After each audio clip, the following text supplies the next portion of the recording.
Hey everyone, and welcome back to the channel. I appreciate you stopping by our little spot to hang out with us today. If you like the music on this channel, go to our YouTube music channel at Drizzlerworks Music, or just click on the link in this video. There we have calming and study music to chill out to or for your next grind. Your support helps us reach good people like yourself. So with that said, trauma is something that touches far more lives than we often realize. Sometimes it's the result of big shocking events, like accidents, violence, or natural disasters. Other times it's the quieter, ongoing experiences, such as neglect, emotional abuse, or growing up in unpredictable environments.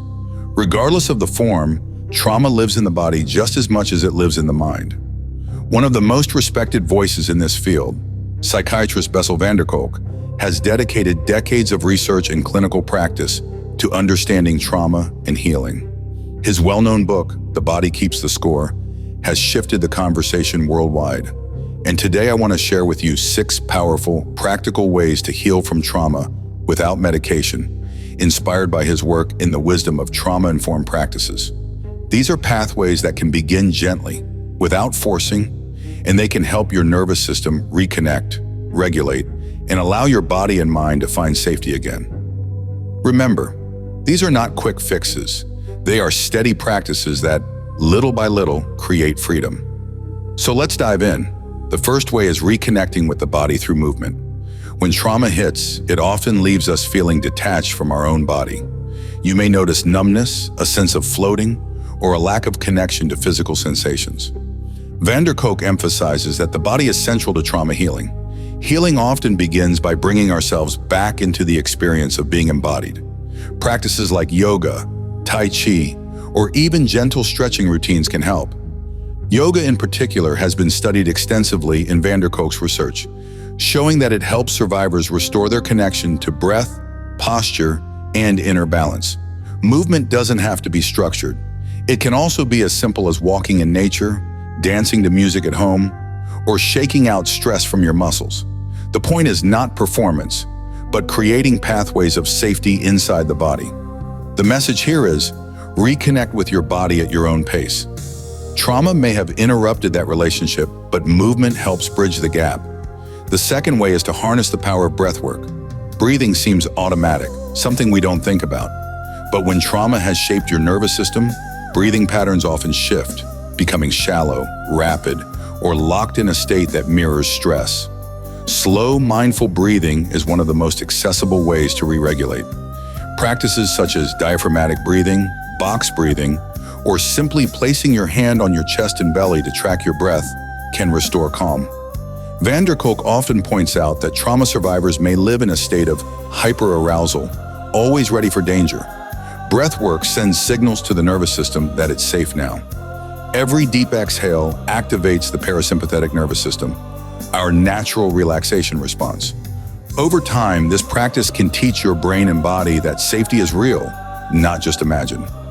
Breath becomes your anchor, reminding you that in this moment, you are alive, present, and not defined by what happened. The third way is mindfulness and present moment awareness.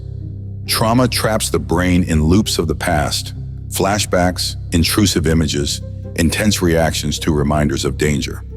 Mindfulness interrupts those loops by gently calling attention back to the present. This doesn't mean ignoring the past, but it means creating a space between you and the intrusive memory. Practices like guided meditations, body scans, mindful eating, or simply paying full attention to small daily tasks like washing dishes or watching the sky can all cultivate this presence. Research consistently shows that mindfulness lowers stress hormones, calms the amygdala, and helps regulate mood. Importantly, it also encourages compassion toward yourself, an essential ingredient for healing. The key here is patience. If sitting in silence feels overwhelming, start small. Notice the feel of your feet on the ground or the sound of your breath. Mindfulness teaches your mind that it can step out of the past and into this very moment. The fourth way is therapeutic connection and safe relationships. Healing trauma isn't just something you do alone. Trauma often occurs in relationships through betrayal, abuse, or neglect. And as Kolk reminds us, healing happens in relationships too. Being in connection with safe, supportive people allows the nervous system to relearn trust.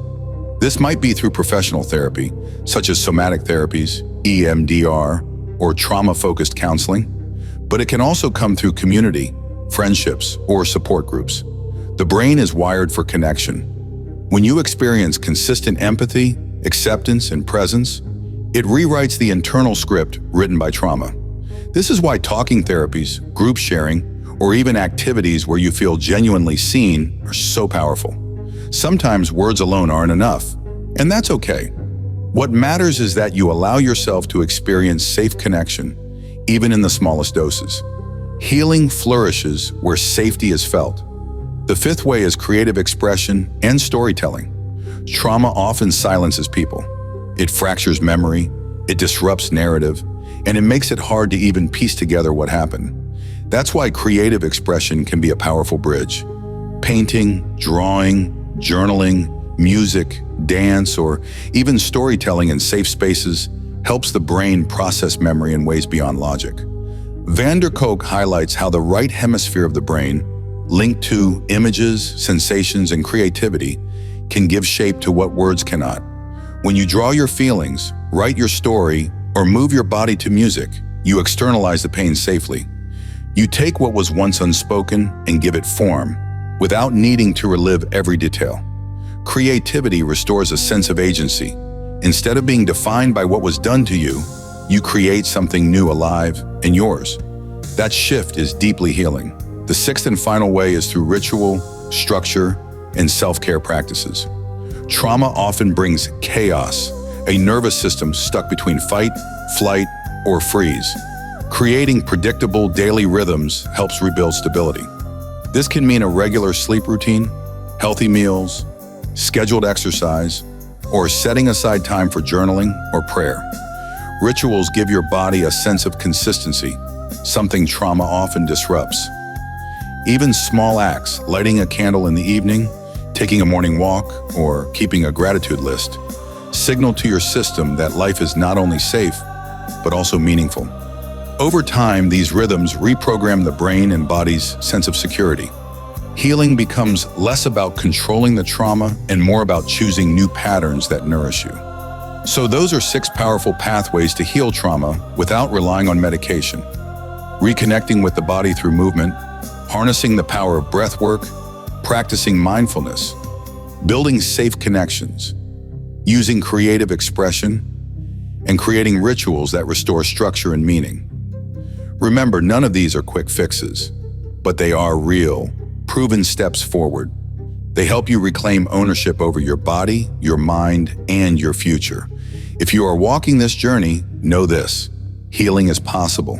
It is slow, sometimes painful, but deeply transformative, and you never have to walk it alone. Thanks for watching. If you found this video helpful, please give it a like and subscribe. I have more videos, so feel free to watch them as well. I appreciate each and every one of you. God bless you.